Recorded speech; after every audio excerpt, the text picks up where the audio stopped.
Hello friends, good morning. I am from Jacqueline Group of Institute, your Tally instructor.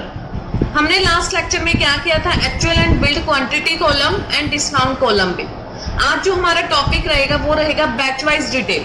Batch wise detail क्या होता है? Batch wise detail एक वो practical होता है जिसका यूज उन प्रोडक्ट्स के लिए किया जाता है जिनके date of manufacturing and date of expiry का टाइम पीरियड होता है 10 days, 15 days, 1 month, 2 month, 3 month. यानी कि जब कोई भी प्रोडक्ट जल्दी खराब हो जाते हैं तो कब बना और कब वो एक्सपायर्ड हो जाएगा। एक्सपायर्ड मतलब कब वो यूज करने के लायक नहीं होगा। तो उसके डेट को फिलअप करने के लिए उन सभी आइटम्स को एक ग्रुप में रखने के लिए आपके पास टॉपिक है टैली में बैच वाइज डिटेल। ये सब प्रोडक्ट्स कैसे होते हैं, जैसे cream, body lotion, injections, medicines, bread, butter, jam, sauce, biscuit, जितने भी बेकरी प्रोडक्ट्स होते हैं, ऐसी बहुत सारी आइटम्स हमारे पास होती हैं जिनके ऊपर हम batch wise detail BATCH batch wise detail. सबसे पहले आपको बैच वाइज डिटेल के फीचर को अनेबल करना है। फीचर को अनेबल करने के लिए आपको सबसे पहले F11 प्रेस करना होगा। आपको फीचर को अनेबल करने के लिए F11 प्रेस किया। F11 के बाद आपको प्रेस करना होगा F2। आपको ऑप्शन मिलता है, देखिए, maintain batch wise details. Batch wise detail को यस किया। Set expiry date for batches, यानी कि प्रोडक्ट कब एक्सपायर्ड मतलब खराब हो जाएगा, इसको हम यस करेंगे। इतना करने के बाद आपको क्या करना है, इन्वेंट्री इन्फो पर जाना है। इन्वेंट्री इन्फो पर आपको क्या बनानी है, स्टॉक आइटम्स। वो स्टॉक आइटम्स बनाएंगे हम जो जल्दी खराब हो जाते हैं। जैसे कि सबसे पहले मैंने क्या बनाई, ब्रेड पीसीस में मैं इसको काउंट करूंगी। आपको देखिए ऑप्शन नजर आ रहा है, maintain in batches, yes. Track date of manufacturing. Date of manufacturing means कब बना ये। एक्सपायरी डेट मतलब कब यूज करने के लायक नहीं होगा। अगर अभी आपके पास इसके पीस पड़े हैं तो आप फिल कर सकते हैं। मेरे पास नहीं है तो मैंने कुछ भी फिल नहीं किया। ब्रेड के बाद मैं क्या क्रिएट कर रही हूँ, बटर। बटर भी एक ऐसा प्रोडक्ट होता है, आपको पता ही होगा। बैच यस, कब बना, कब एक्सपायर होगा। ब्रेड बटर के बाद मैंने एक प्रोडक्ट और क्रिएट कर लिया, कर्ड। कर्ड मीन्स दही, सबको पता ही होगा, ये सब बेसिक चीजें होती हैं। तो नेक्स्ट क्या आता है, देखिए, हमने सभी उन आइटम्स को क्रिएट किया है जो बनती कब है और कब एक्सपायर्ड हो रही है। क्योंकि कोई भी आइटम अगर बनी है तो एक्सपायरी डेट तो उसकी होगी ही। जो खाने पीने वाली बेसिक चीजें होती हैं, बेसिक नीड्स वाली, वो जल्दी एक्सपायर हो जाती हैं।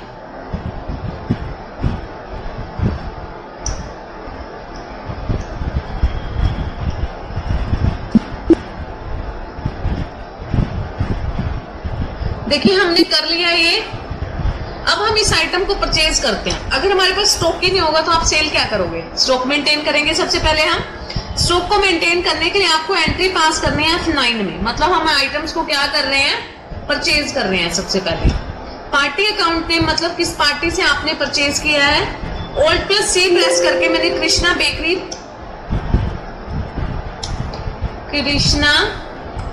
बेकरी स्टोर, इस नाम से एक शॉप है। मैंने इस शॉप के नाम से क्या किया, मतलब इस शॉप से मैंने परचेज किया, जो कि मेरा सन्ड्री क्रेडिटर रहेगा।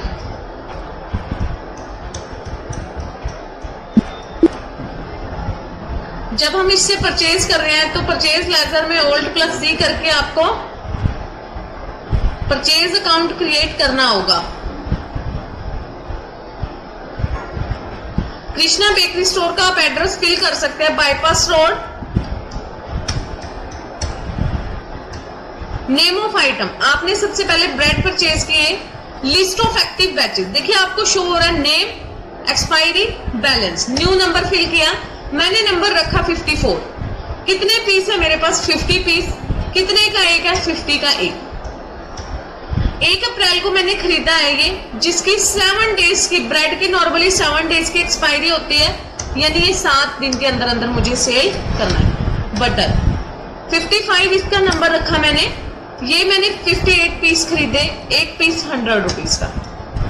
1 अप्रैल को खरीदा हमने। कितने दिनों की एक्सपायरी रहेगी इसकी, 20 डेज की। उसके बाद कर्ड, न्यू नंबर में मैंने क्या फिल किया, 56। मैंने 3 आइटम्स परचेज की, 56 अपना बैच वाइज डिटेल को फिल कर दिया। अब हम क्या कर रहे हैं, देखिए इसके कितने पीस खरीदे मैंने 20। कर्ड्स के कितने पीस खरीदे, एग्जांपल के लिए हमने 80 पीस खरीदे। कितने वाला एक पीस, 30 वाला। उसका बैच एक्सपायरी डेट इसकी मैंने कितनी फिल करी, 12 दिन। यानी ये 12 दिन तक बिल्कुल सही रहेगा, उसके बाद ये खराब हो जाएगी। ये हमने डिटेल को फिल कर दिया। अब हम देखना चाहते हैं कि कितने दिन की एक्सपायरी थी, कितना आइटम्स है। अगर हमारी एक प्रोफेशनल टैली होगी तो वो यहाँ पर एक बॉक्स में हमें शो करेगा कि इस आइटम की आपकी एक्सपायरी होने वाली है, ताकि हम उस आइटम को सेल कर दें। अगर प्रोडक्ट एक्सपायर्ड हो गया तो वो एक हमारे लिए लॉस में कन्वर्ट हो जाता है। तो इसीलिए प्रोफेशनल टैली का यही फायदा होता है कि हमें पता चलता रहता है। आपको कहाँ देखना है, देखिए डिस्प्ले में जाकर स्टेटमेंट ऑफ इन्वेंट्री, सबसे पहले आप इन्वेंट्री बुक्स में देख सकते हैं। बैच में आपने जो जो बैच बनाए हैं, देखो हमने 3 बैच बनाए थे, तीनों बैचेस के नाम से आपको ब्रेड का शो करना है मुझे। List of active batches 54 number था ब्रेड का। 1 अप्रैल को जो मैन्युफैक्चर हुआ था और 7 दिन बाद वो एक्सपायर हो जाएगा।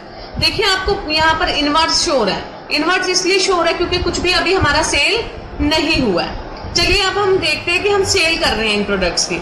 अगर आप सेल कर रहे हैं तो आप F8 में एंट्री पास करेंगे, सेल। पार्टी अकाउंट में मैं कैश पे सेल कर रही हूं।